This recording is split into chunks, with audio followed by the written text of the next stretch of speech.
Welcome back to Sledgehammer Horror, guys. I am Ken Sledge, and let's talk horror. Now, today I am joined by somebody that was generously hooked up to me from a good friend of ours, Josh Shepard. I'm joined by writer and podcaster Jay Krieger. Jay, how you doing today, man? I'm good, brother. I'm good. I'm glad we were able to make this happen. I've been looking forward to this all week. Dude, me too. It's been one of those things that's just been running through my brain, not only because we were hooked up by somebody that's a good friend of both of ours, but also because I'm a big fan of yours. I love the podcast. I love what you do. For those of you that haven't heard it, I have all the links down here in the description so you can check it out for yourselves. Make sure you're subscribing to his podcast. Make sure you're following him so you can check out everything he does. But he also covers horror films for a variety of outlets.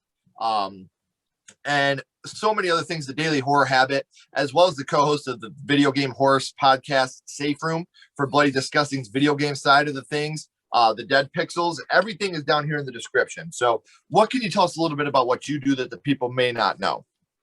Yeah, so, I try to do daily content, and I do daily content for whether it's reviews or whether it's me chatting with other kind of horror fans like yourself or other kind of critics and whatnot, whether it's like my buddies from back home, just kind of trying to cultivate lots of different people from different backgrounds and different interests and things to kind of just come together and bond in our mutual loves of horror. And started with movies and now kind of branching off into the video game side of things a little bit more. Sure. But yeah, just looking to have interesting conversations that perhaps you can't find everywhere. Like lots of people could review any movie that we talk about, but at the same time, I want to have a more unique take on things, right? I don't kind of want to get to the root of why a movie maybe stands out to somebody more than it stands out to me, just to kind of understand their experience with it and the like. Well, it's funny how all these different horror movies, we can all watch these movies and feel completely different about how these movies affect us and what they mean to us. And I will be a guest on your podcast here soon. So we'll be talking about another movie that we're both very fond of. But we know what we got going on in the future.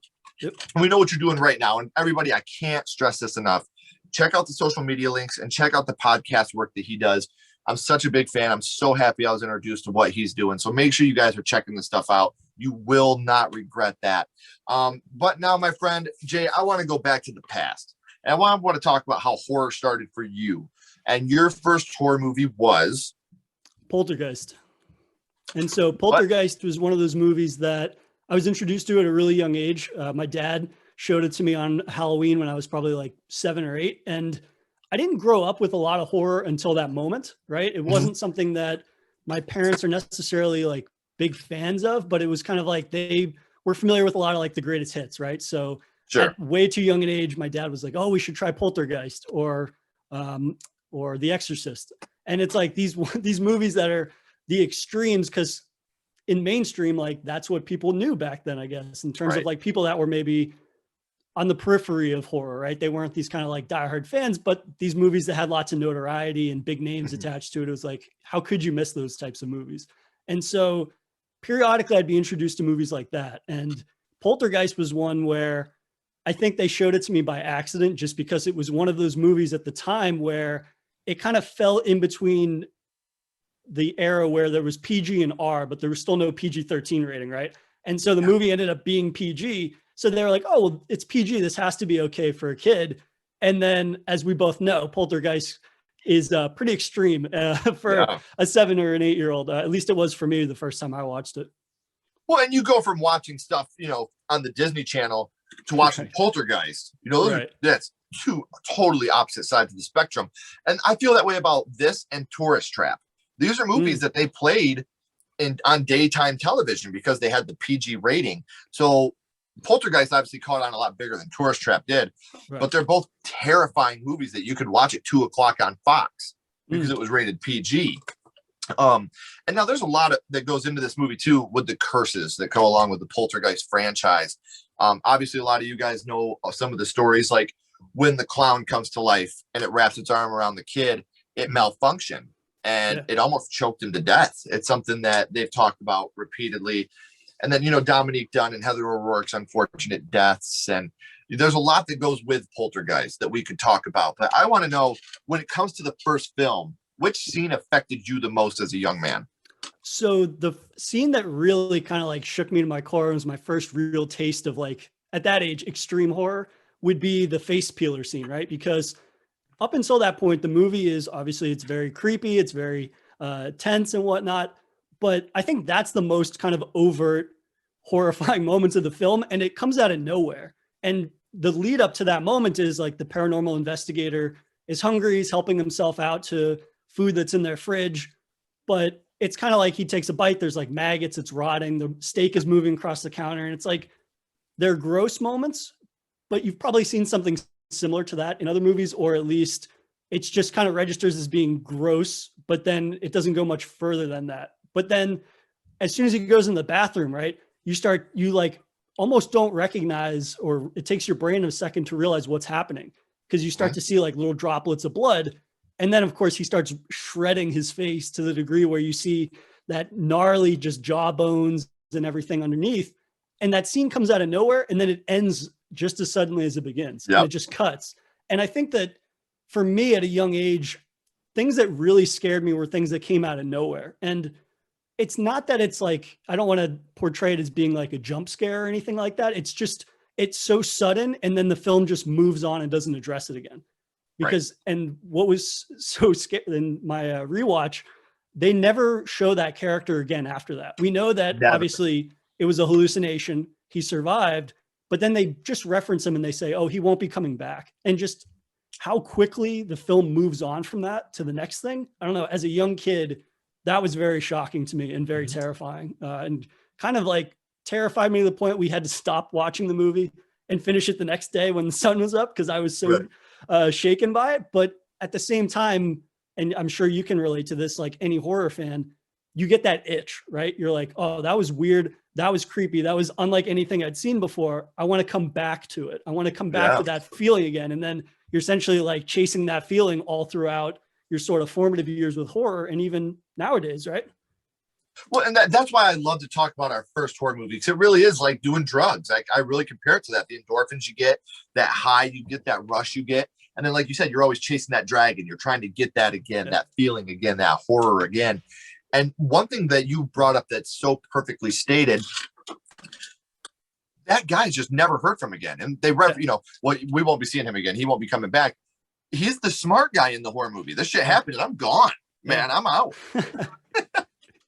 So absolutely.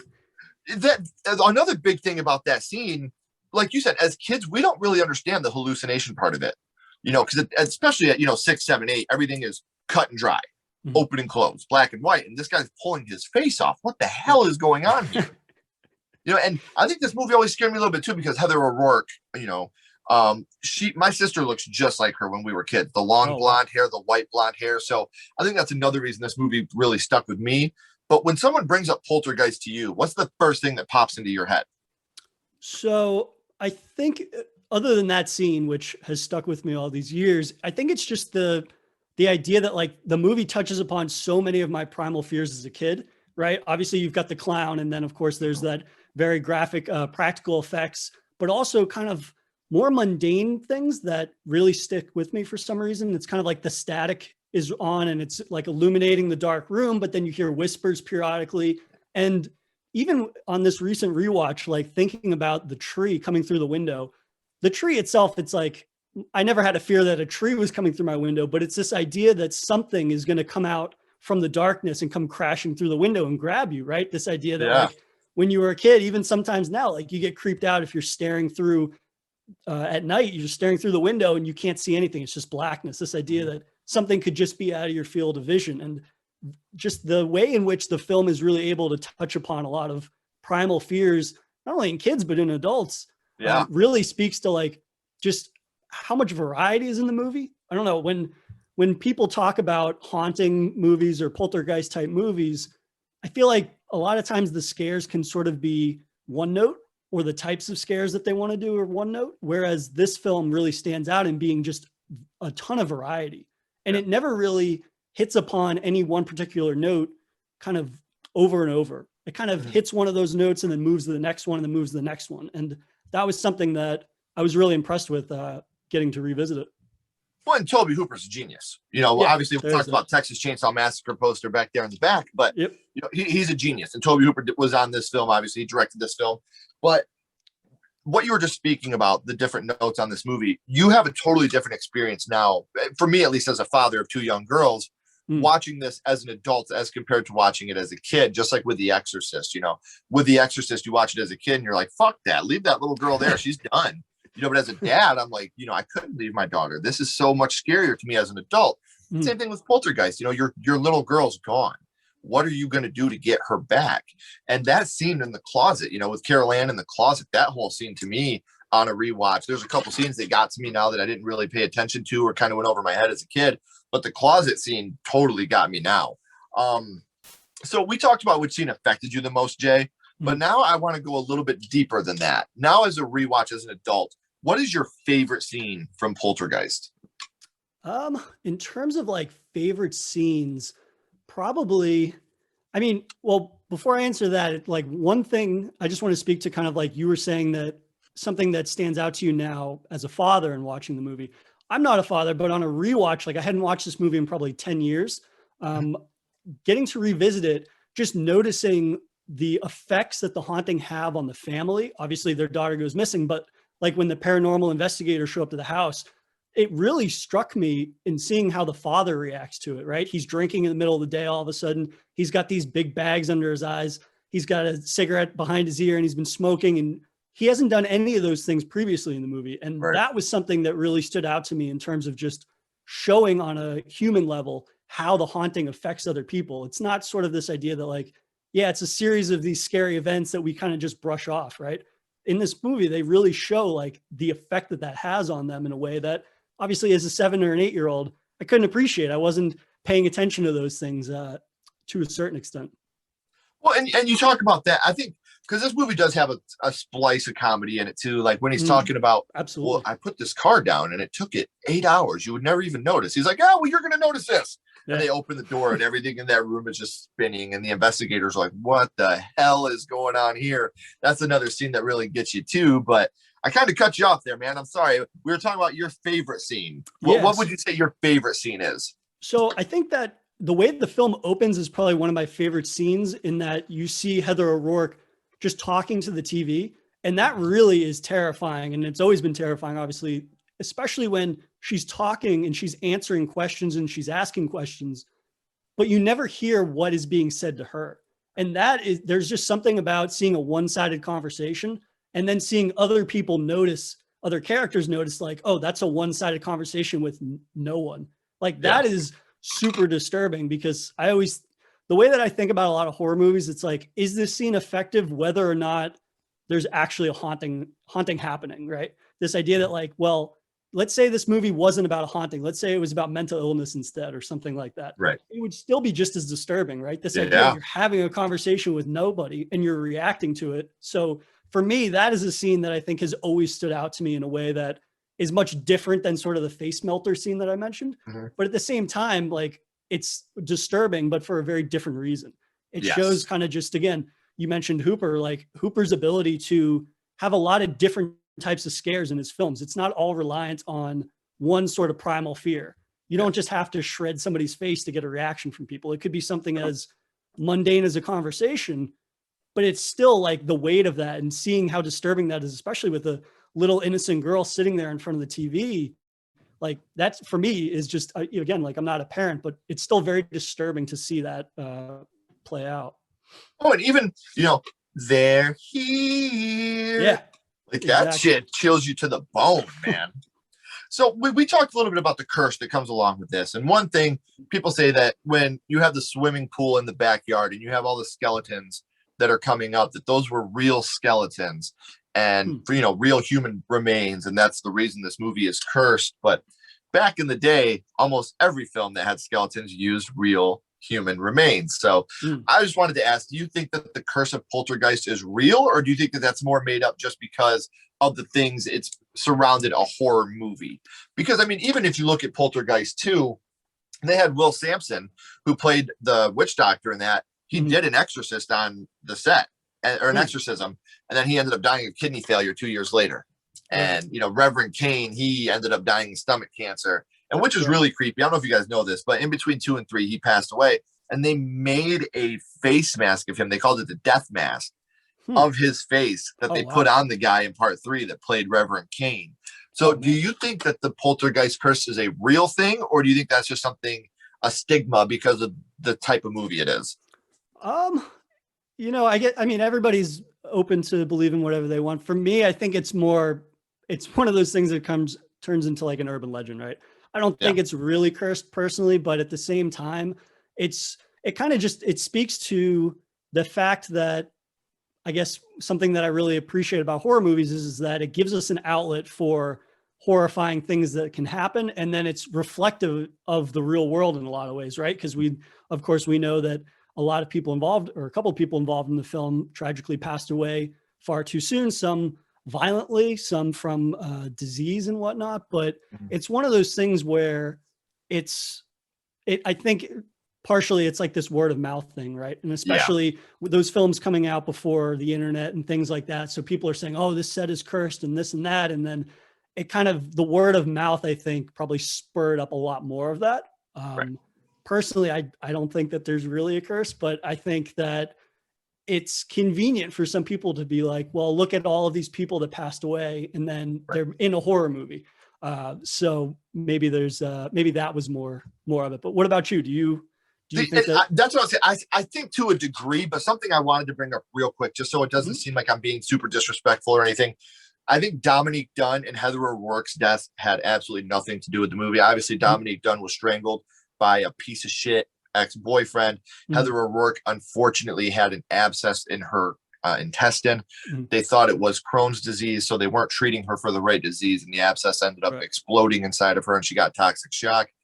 Those are just, unfortunately, one's a medical malpractice, and the other is an unfortunate incident with a crazy boyfriend. So I don't want to downplay these young ladies' death as something that became from a cursed film. But some of the stuff that happened on set and some of those things I think could be attributed to a curse. I don't think it's because of the skeletons or anything like that. I think, again, that's a convenient excuse, but I just wanted to come on and say, I don't think that the death of these young ladies had anything to do with any type of curse. One was because of a real piece of shit, and the other was just due to a medical, we missed it, something they missed. And before we get on to the next part of this conversation, obviously, Poltergeist has turned into a franchise. You have the original trilogy and then you have the remake. What is your favorite in the group of the movies?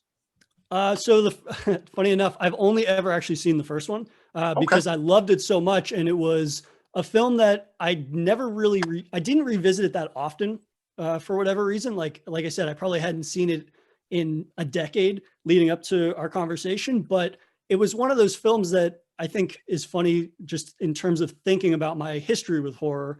Probably 10 years ago, when the last time I saw this movie, I was somebody that was not a fan of horror sequels or really like remakes.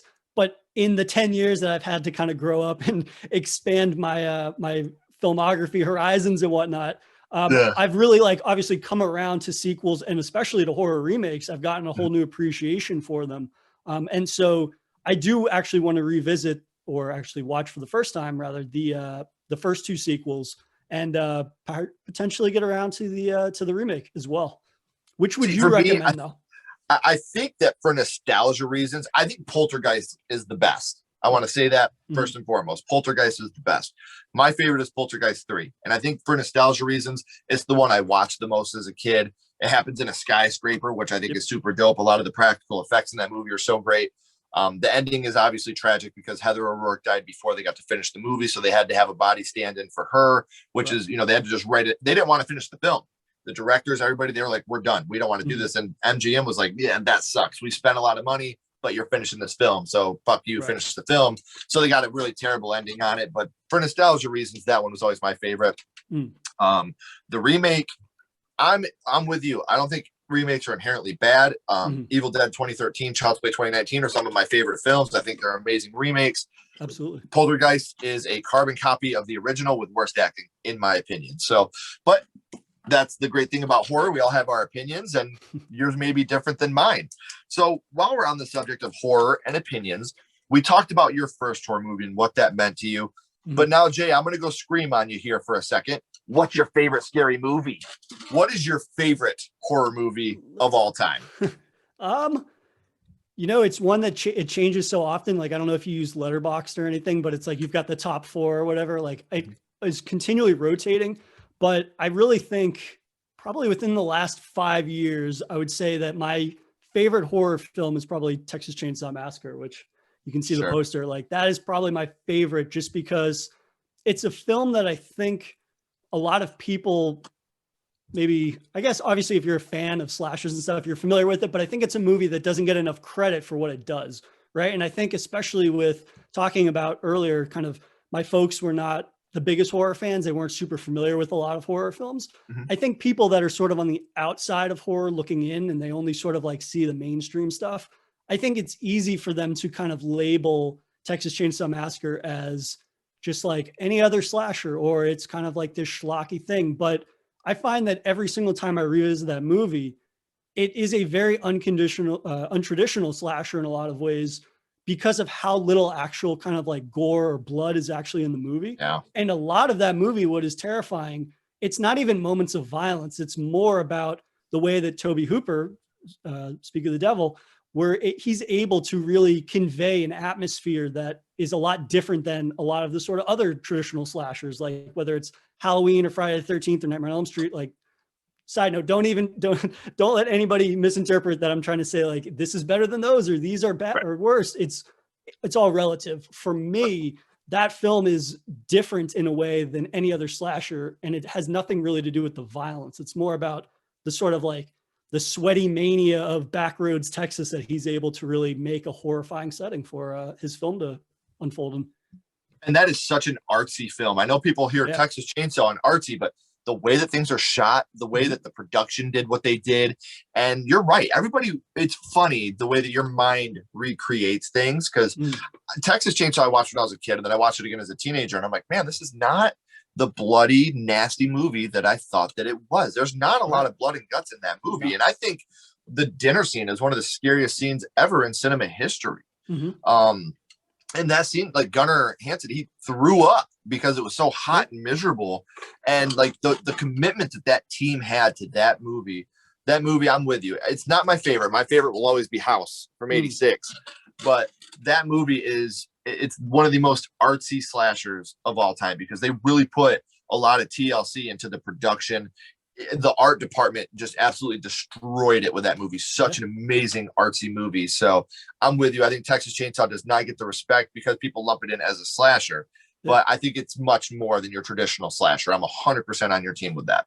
And it's one of those movies too, like sort of like The Exorcist. The more you learn about the production, almost when you go back and you rewatch it and you learn how tumultuous the production was, and obviously the sort of like cursed stories that go along with that, and you find out like what people were going through to make this movie happen, it makes, for me at least, like going back and rewatching the Texas Chainsaw Massacre, it makes it a much darker watch. It makes it more disturbing. That dinner scene you mentioned, knowing that they were doing what, like 22-hour shoots or something, it's 110 degrees. They've got dead animal carcasses everywhere. People are vomiting in between takes. People are really getting cut and kind of roughed up while they're making that, to the degree where I think the actress that played Sally said she was afraid she was like signing up for a snuff film or something, because that's how intense it was on set.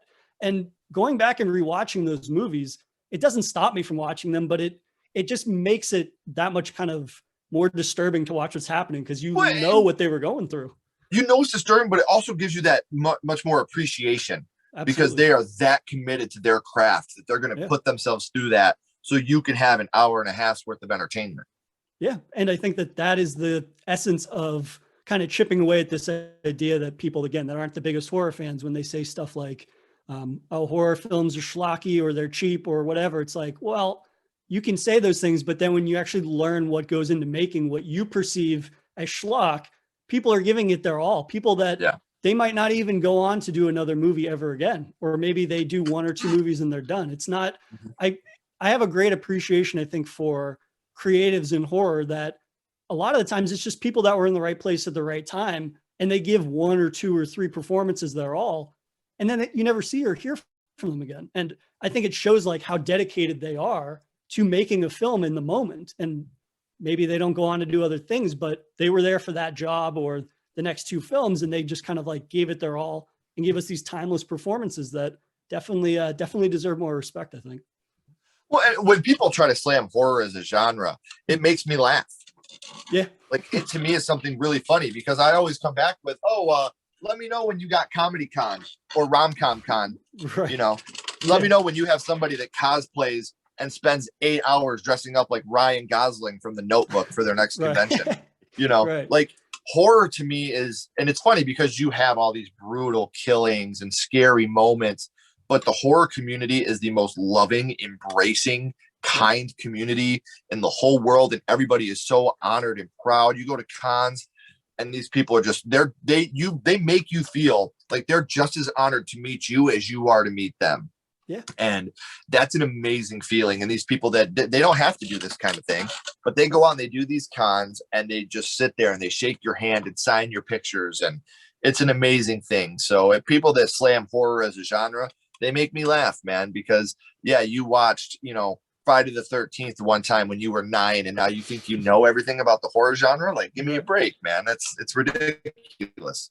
Well, you can attest to this, like doing a podcast. How many people that you've probably only ever spoken to? I mean, I'm a good example of that. We've only spoken a couple of times on Twitter, but I mean, it shows that you can meet tons of people and have this. We both love horror films, but we don't necessarily know that much about each other. But at the same time, we're able to have this very down to earth, friendly conversation and bond over a shared love. And I'm sure we'll go on to have many more conversations about movies and life and things like that. And 100%. I mean, I've only done this for a year with my podcast, but the amount of people that I've met through that, and it's like we've been friends or we've been drinking buddies for years. Like this idea that kind of this very thin connection almost, where it's like, yeah, you liked a movie and I liked a movie. We should talk about it sometime. And then just seeing how you're able to bond over that, and then just realizing like a lot of people that I have on my podcast, and I'm sure you can relate, are just like you in a lot of ways. Yeah. Everybody has different experiences and things like that, but it seems that we have a lot more similarities and things that we can bond and connect over than just that one movie, which was kind of like the genesis of our conversation. And it's funny how, I've made some very, very good friends doing this, and I learn more about these people and just the love and respect I gain for these people. And I know the hard work that goes into what you do, man. It's not easy. It's not people like, oh, you do a podcast, you sit there and talk. No. You have no idea the amount of research, the amount of editing. I don't just look at it. Oh, well, we're going to talk about Poltergeist. Hopefully I know what I'm talking about. Right. Like you said, I do my research. I dig deep and I want to talk about this movie. I want to talk about how it affected you. So I totally get that too, man. It's hard work and you're not appreciated as much as you should be. So thank you for the hard work you do too, my friend. Well, thank you. I appreciate you doing research, obviously. And just it really shows. Like I've been watching some of your content recently, and kind of just in preparing for this, getting kind of a feel for how the show normally goes. And just, very like engaging with everybody. It's not sort of this thing where it's like, oh, I watched that movie like 5 minutes before I had to show up and record this kind of thing. Cause I don't know about you, but I've definitely chatted with I'll use some of my buddies as an example from like high school, but sometimes they would be like, yeah, I'll do your show. And then it's like, what was that character's name again? Like this kind of thing where it's like, they watch the movie. Obviously I appreciate their time and everything, but it's kind of like, I love getting to chat with people like you about movies who it's like kind of put your all into researching and being prepared and having more of a discussion than sort of just the borderline thing. But I guess, no, go ahead. I'm with you. Just like, please take this as serious as I do. Right. Like if you want to come on here and talk, don't get me wrong. I'm so fucking grateful for every single person that I've ever had on here. Like, and I know you are too. Like when somebody agrees to do this, I don't care. I just had right before you and I started talking, I had somebody else that agreed to come on in a couple weeks. And I still get that feeling of, yes, thank you. Like that's so awesome. I'm so appreciative and taking your time to come out and talk to me. But if you're going to do that, please be serious about it. Let's have a real conversation and let's know what we're talking about here. Please, just out of respect for not just me, but for yourself in the genre, know what we're talking about here.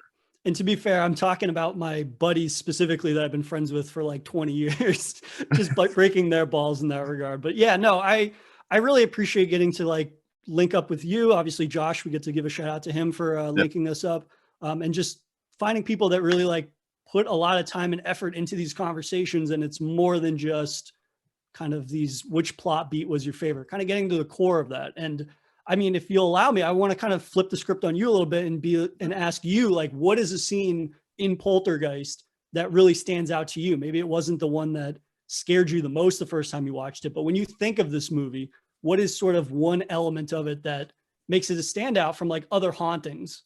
The hand coming out of the TV, man. Yep.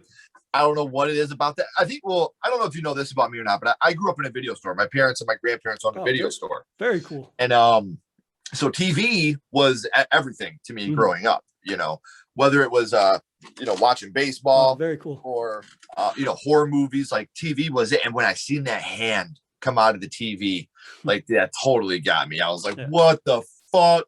You know, like, this is one of those movies that the only movie everybody that watches the podcast is so sick of hearing this, but the only movie that my mother ever shut off was The Exorcist. So that movie always had a stigma to me. But Poltergeist has always been so special to me because Carol Ann reminds me of my little sister Kendra. Like, even to this day, when I watch Poltergeist 1, 2, or 3, and I see Heather O'Rourke, Carol Ann, I think of my kid sister. Like, that's where my heart goes. So I think that's why this movie is so special to me, because of not just the scares, because this movie is fucking amazing. Like the practical effects, the acting. I mean, you even got the parents. You got Coach up there smoking weed in the bedroom. Like, little things like that I watched as a kid that I was like, I didn't know people did cigarettes like that. Like, and then you realize as you get older what time it is. But it's just, this to me is one of those movies that is an amazing horror film that, like you said, it doesn't rely on jump scares, blood and guts. This movie scares you to your core just because it's a scary movie. And Tobe Hooper has an amazing way, even with, like we were talking about Texas Chainsaw, he does not rely on blood and guts and gore in that movie to scare the shit out of you. Tobe Hoopers don't come around every day, man. And I totally love and respect this movie for that. But the short answer to your question, the hand coming out of the TV, man, that totally got me. Yeah, absolutely. I think that shares a lot of similarities with why I found the tree scene so frightening, right? This idea that something that should be normal all of a sudden reacts in a way that it should not, right? And I guess that's at the core of every haunting. And that's one of those moments that definitely stands out to me. Probably another one too is when the dog like is running up onto the bed and then he starts barking at that blank spot on the wall and starts pawing at it. Like, that again is like one of those moments where it's fairly mundane when you describe it. Like what I just said is like fairly mundane, but again, it's like reacting in a very strange way to something that is very mundane is just very unsettling. And I mean, again, it's such a great primer for the build up to that movie. That's another thing, like not only the variety, but the pacing of all the scares. It starts off again, mundane. You can kind of talk it away. It's not an overt red flag, but then kind of just it escalates and escalates and escalates to the point where, okay, there's a fucking demon coming out of the closet now, and you can't ignore that. Right. So, I love that pacing. And that, when you get, to me, I think the first real time is when you get the chair stack. Right. How she gets everything situated, then she walks into the kitchen, and then she turns around and all those chairs are stacked up. Yeah. It's just like, oh, well, shit's definitely going down now. So absolutely. I do want to ask you now, since we're here at this moment, we're talking about Poltergeist, and I always end these with the same question. We're going to go to a skull count. Now, we're not going to rank this movie on overall production. We're not being movie critics. We're not judging the acting or anything like that. Just what this movie means to you and how this movie affected you. So 0 out of 5 skulls, 0 being the worst, 5 being the best, and you can use half and quarter skulls. What would your ranking of Poltergeist be?